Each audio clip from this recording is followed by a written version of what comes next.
Državni svetniki so glasovali brez enega glasu proti, to se pravi družno za. Nekateri so se glasovanja sicer vzdržali, ampak sporočilo, ki ga vlada prejme po današnjem glasovanju, je popolnoma jasno.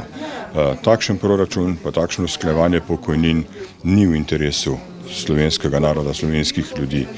Tudi še eno drugo sporočilo. Tisto, kar so danes svetnice in svetniki govorili, kaže na to, da se politika počasi oddaljuje od ljudi, da bolj išče načine, kako sama preživi in manj kako zadosti interesom slovenskih državljanov. Po mojem bojo volivci takšen način delovanja vlade na koncu koncev nagradili z neprihodom na volišča ob naslednjih volitvah in ljudje se bodo znašli na svoj način. Bojim se, da bo to skozi sivo ekonomijo in skozi državljanske nepokorščine. Nobena politika se daljnoročno na tak način ne more obdržati. Po mojem je čas, da se v Sloveniji malo premislimo, da se zberemo na kup in premostimo medsebojne razlike, začnemo razmišljati o tem, kako bi dejansko oblast odločala v korist ljudi, ne pa zato, da se ohranja sama sebe kot oblast in da se bori ena stran parlamenta proti drugi. Tole gre vse skupaj predaleč. Zelo pomenljivo je namreč tudi to, da je bila odločitev o vetih tako rekoč soglasna.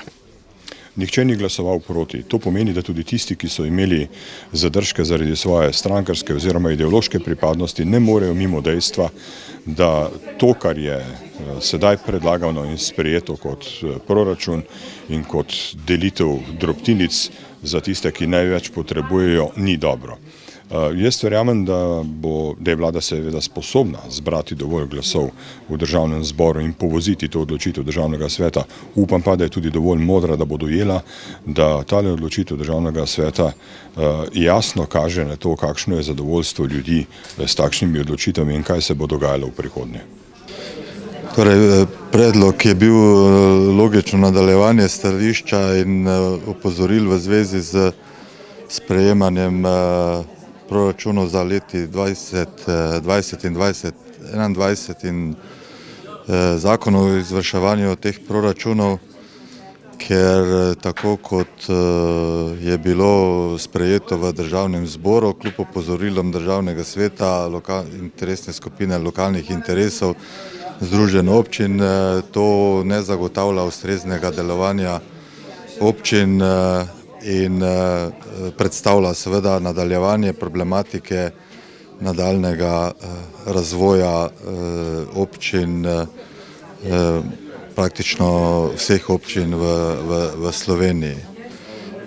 Tudi je veto opozorilo, da se takšna praksa mora prenehati, končati in da kljub vsem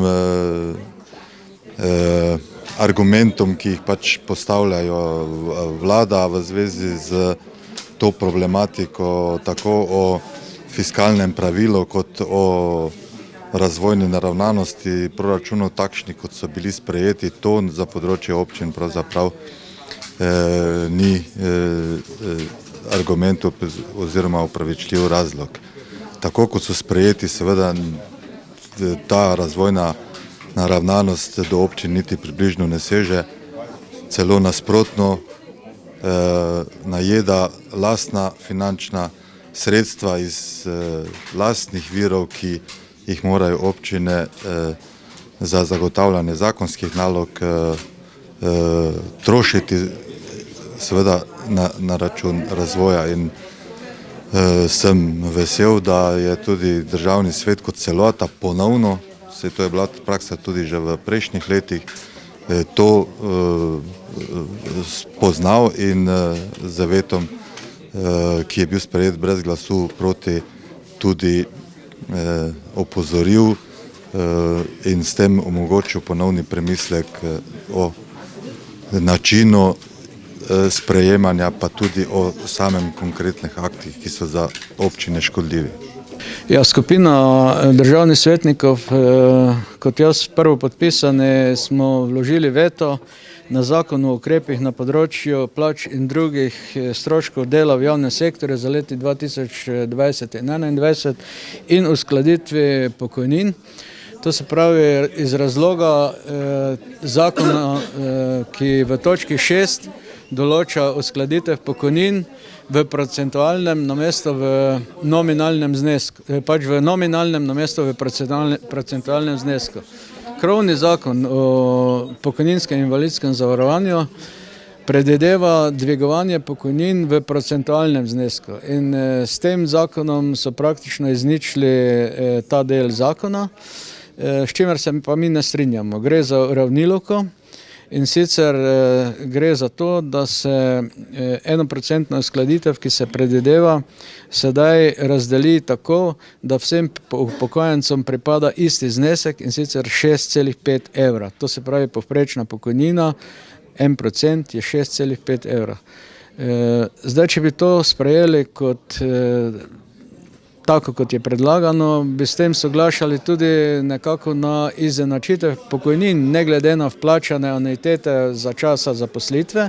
To se pravi, tisti, ki je vplačal manj, bi dobil isto kot tisti, ki je vplačal več oziroma obratno, ampak bi prišli počasi na iste pokojnine, kajti videli smo že v Državnem zboru predlog Levice, naj se najnižja pokojnina zviša na 613 evrov, kar je pri sedanjem budžetu skoraj povprečna pokojnina, in če bi to naredili, potem bi skoraj imeli vsi enake pokojnine. Zato se s tem ne strinjamo. Mi smo to dobili predlog tudi v Državni svet strani krovne organizacije upokojencev, to se pravi Zveze društev upokojencev, ki nam je poslala predlog, da naj vložimo veto, ki ga je obrazložila skoraj z identičnimi podatki in pa obrazložitvijo, ki jo bomo danes predstavili v Državnem svetu.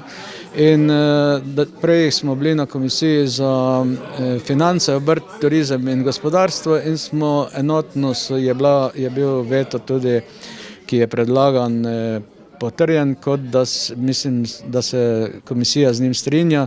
Vseh 9 prisotnih je glasovalo za veto in upam, da bo tudi na seji Državnega sveta danes ta veto potrjen in upam, da bo vlada tudi v Državni zbor pripravila novi zakon, kajti zakon je zelo kratek, napisan je na 2 straneh, ima 6 točk in popraviti je treba samo 6. točko in sicer nazaj na tisto, kot ga je vlada predlagala Državnemu zboru. Ampak v Državnem zboru je na predlog skupine poslancev bil sprejet amandma, ki je praktično procentualno uskladitev za 1% zamenjal z uskladitvijo za 6,5 evra za vse upokojence.